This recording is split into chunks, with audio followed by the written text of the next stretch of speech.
kan? Pertanyaannya adalah apa tujuan Hashem dengan ciptaannya? Kenapa Hashem itu menciptakan alam semesta ini? Oke, Hashem itu maha kuasa. Dia tidak butuh apa-apa, itu betul. Ya kan? Tanpa ada ciptaan dia tidak terpengaruh. Betul kan? Iya. Kalau dia terpengaruh, makanya artinya dia tidak maha kuasa, gitu kan? Faktanya tanpa ciptaan pun nggak ada masalah. Tetapi tetap Hashem menciptakan. Nah, ini ada tujuannya, ya. Tujuannya itu yang bisa dimengerti oleh kita itu adalah penjelasan dari Ramchal, Rabbi Moshe Chaim Luzzatto, seorang lebih besar yang ada dari yang dari Itali. Beliau luar biasa sekali dan beliau berhasil memberikan membuka pengertian dalam bahasa yang sederhana terkait dengan rahasia kenapa Hashem menciptakan. Kita lihat satu persatu, ya. Oke, menurut Ramchal, Hashem itu ingin memberikan kebaikannya, maka harus ada objek penerima. Ya kan, sama seperti kita mau memberikan kebaikan kepada apapun gitu ya. Tentunya harus ada yang menerima kebaikan kita kan, entah itu keluarga kita, istri, anak, apapun, atau bahkan orang lain, teman, saudara, atau apapun. Atau bahkan termasuk binatang peliharaan. Bisa juga kan kita mencurahkan kebaikan kita kepada binatang peliharaan, boleh juga, no problem. Tapi yang jelas intinya adalah harus ada objek yang menerima kebaikan. Itu pertama, yang jelas, ya kan? Nah, objek penerima ini adalah manusia. Oke? Objek penerima kebaikan Hashem itu adalah manusia. Ya, bukan malaikat. Malaikat itu makanya disebutnya malach, messenger, pembawa pesan. Dia itu justru diciptakan oleh Hashem untuk mendukung rencananya terhadap manusia. Jadi jangan salah Bapak-Ibu sekalian.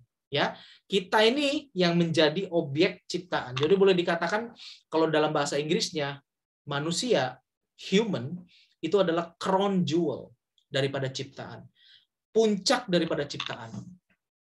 Tujuan akhir daripada ciptaan itu adalah manusia. Ya, itu begitu mulianya kita dan tolong disadari bahwa kita ini bukan sembarangan. Kita ini diciptakan ini sampai bisa lahir di dunia bukan sembarangan gitu ya. Jadi pahami itu. Nah, upah atau kebaikan Hashem ini akan lebih berarti bagi manusia jika didapat sebagai hasil usaha, bukan pemberian cuma-cuma.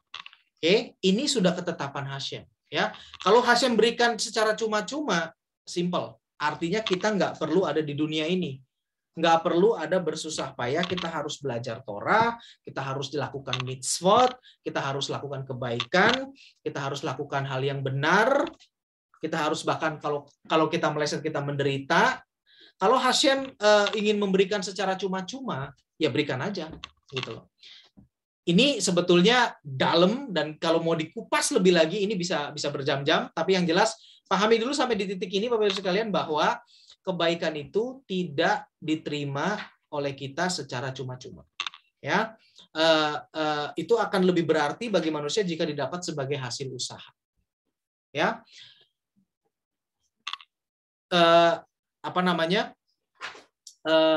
kalau beda kan kalau kita mendapatkan sesuatu dari pemberian dibandingkan dengan kita melakukan sesuatu karena hasil usaha. Kayak misalkan atlet gitu kan, dia atlet itu bekerja keras, latihan segala macam sampai akhirnya mendapatkan medali emas, itu kebanggaannya itu wow gitu loh. Ya ini benar-benar berkata bahwa aku bisa. Nah itu juga sama dengan kita. Kalau kita bisa kayak seperti tadi Adrian contohnya gitu ya, yang tadinya hidupnya seperti itu seenak-enak sendiri dan sampai sekarang berhasil untuk menguasai dirinya dengan koridor Torah, yaitu pencapaian dan Adrian boleh merasa puas gitu loh. Oh iya. Dan itu bukti bahwa manusia itu bisa seperti itu.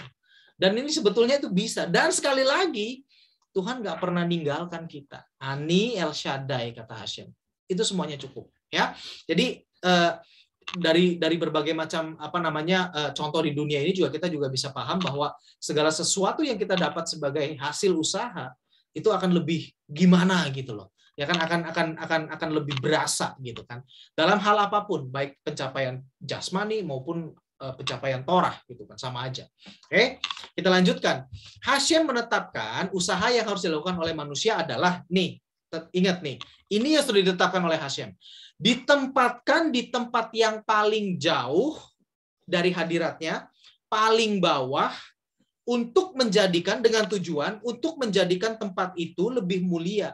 Pancaran ilahinya lebih kuat, bahkan dari tempat-tempat yang lebih dekat dengan Hashem, sang sumber. Artinya gini Bapak Ibu sekalian, paling gampang kita lihat di dunia ini. Orang-orang umum berkata bahwa dunia ini bobrok.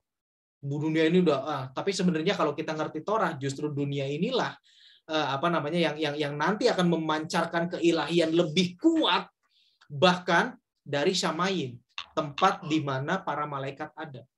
Kenapa? Karena di Syamayim memang sudah istilahnya statis. Syamayim itu statis Bapak Ibu sekalian.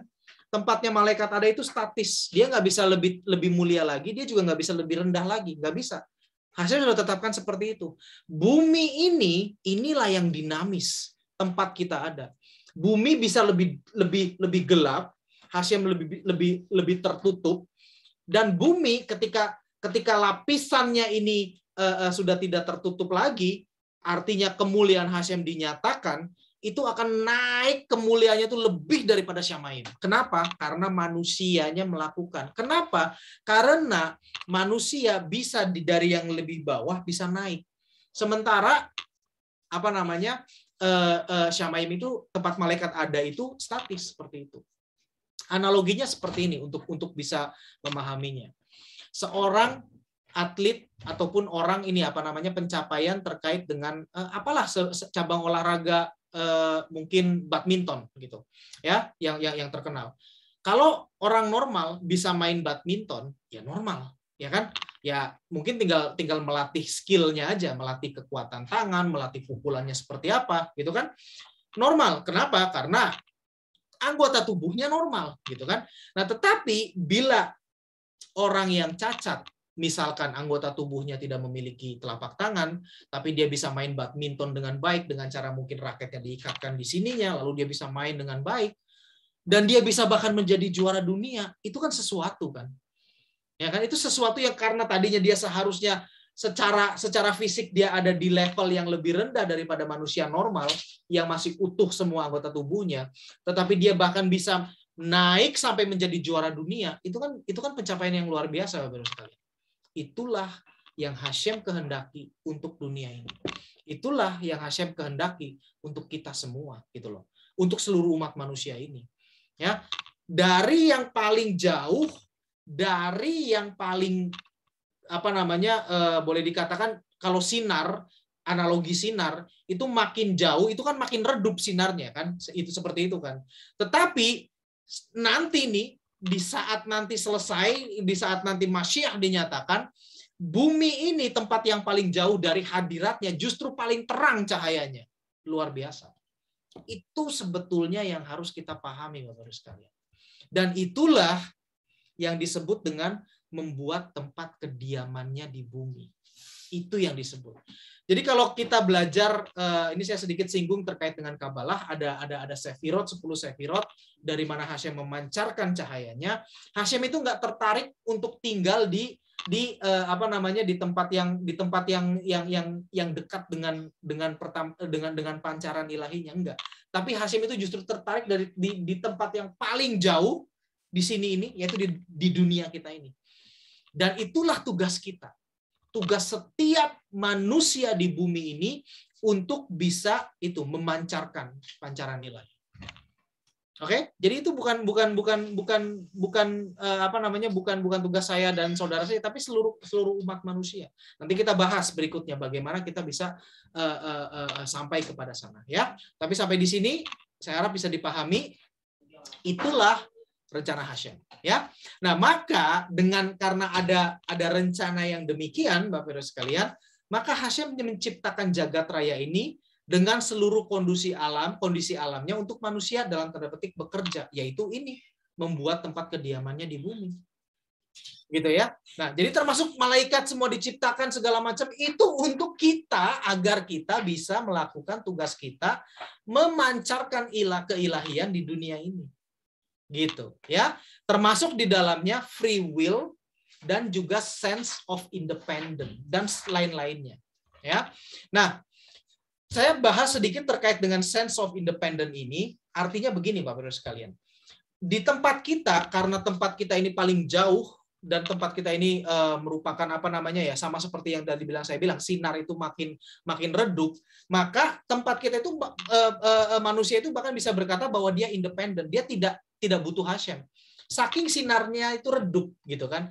Jadi boleh dikatakan gue nggak butuh sinar lah, udah gitu. Kira-kiranya begitu, Bapak-Ibu sekalian. Itu fakta. Nah, makanya jangan kaget bahwa ada orang dan cukup banyak yang berkata, aku nggak butuh Hashem. Aku nafas-nafas aja kok, ya kan? Nggak masalah. Aku makan ya, aku selama aku bisa kerja, bisa mendapatkan uang, lalu kita bisa beli makanan, aku hidup. Aku nggak butuh Hashem. Banyak orang yang bisa seperti itu. Dan memang itu diciptakan kondisinya demikian, Bapak-Ibu sekalian. Memang. Jadi bukan kesalahan. Jadi ini bukan sesuatu yang, wah tiba-tiba Hashem pun bingung gitu. Tuhan pun bingung. Waduh, ini manusia kok jadi begini ya. Jadi bisa ada orang yang tidak mengakui. Tidak. Memang diciptakan demikian. Nah, justru dari kondisi yang kita itu seperti ini di dunia ini, yang bisa merasa independen, bahkan bisa merasa bahwa kita nggak butuh Tuhan. Kalau kita bisa balik kembali kepada sebetulnya aku tahu ada Tuhan, aku tahu juga ini semua ciptaannya Dia. Kalau kita bisa kembali ke sana, itulah yang disebut dengan memancarkan cahaya ilahi Hashem di dunia ini. Dan itulah yang disebut membuat tempat kediamannya di bumi. Ya, jadi kita pun juga sebetulnya sama kan kondisinya. Ya kan? Kita pun sebenarnya apakah ketika kita lahir kita udah langsung ngeh Torah gitu? Enggak ada. Semua manusia itu sama kondisinya ketika lahir ke dunia ini sama. Dan semua manusia itu tugasnya juga sama, masing-masing dengan keunikan, dengan lingkungannya sendiri. Tugasnya adalah apa? Itu tadi, kembali kepada Hashem, mengakui Hashem, menemukan kebenarannya dan jalankan itu. Itu sebetulnya Bapak sekalian. Ya, jadi saya harapkan dari sini pola pikir kita, pemahaman kita terhadap dunia ini sudah harusnya berbeda.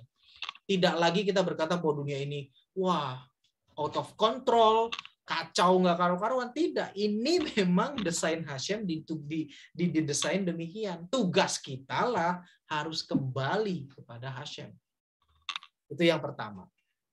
Ya, maka dari itu kondisi dari kondisi paling rendah seperti ini, ketika manusia bisa menemukan Hashem yang sangat tersembunyi, boleh dikatakan Hashem di dunia kita ini tersembunyi, ya kan? Makanya ada orang bisa semena-mena, gitu kan? Itulah kemuliaan yang sesungguhnya. Neshama manusia yang akan menemukan kepuasan sejati. Buat kita akan menemukan kepuasan sejati. Dan ini tidak bisa dilakukan oleh malaikat, nggak bisa. Malaikat nggak bisa. Karena emang malaikat tidak memiliki kondisi seperti ini. Dan kualitas nesyamanya pun juga beda. Gitu loh. Malaikat sih sudah diciptakan seperti itu. Udah tugasnya di situ, udah kayak robot. Dia tidak bisa melanggar, tidak bisa ngapain. Dibilang A oleh Hashem, dia jalankan A. Dia bilang Hashem bilang B, jalankan B. Selesai. Tetapi kita beda. Kita ditaruh di tempat yang paling tersembunyi, paling gelap. Nah, kalau kita bisa keluar dari tempat paling gelap itu dan mencari terang yang sejati, itulah membuat tempat kediamannya di bumi. Dan kita, Bnei Noah, Indonesia ini, orang-orang yang ada di sini itu adalah orang-orang yang keluar dari kegelapan, mencari terang yang sejati. Kita bisa pakai berbagai macam analogi. Tadi saya menggunakan analogi barang yang tahor, dibungkus sesuatu yang tamai. Kita bisa buka bungkusnya yang tamai itu dan temukan sesuatu yang tahir di dalamnya. Seperti itu juga boleh sama. Nah, jadi itulah tugas kita Bapak-Ibu sekalian. Tugas kita bukan menjadi kaya. Tugas kita bukan menjadi terkenal. Tugas kita bukan bisa menguasai sebuah negara, sebuah kota atau apa, tidak. Itu sebetulnya semua yang tadi saya sebutkan, menjadi kaya, bisa menjadi menguasai, bisa menjadi terkenal apa segala macam, itu adalah alat untuk kita bisa menjalankan tugas kita yang sejati, yaitu membuat tempat kediamannya di bumi.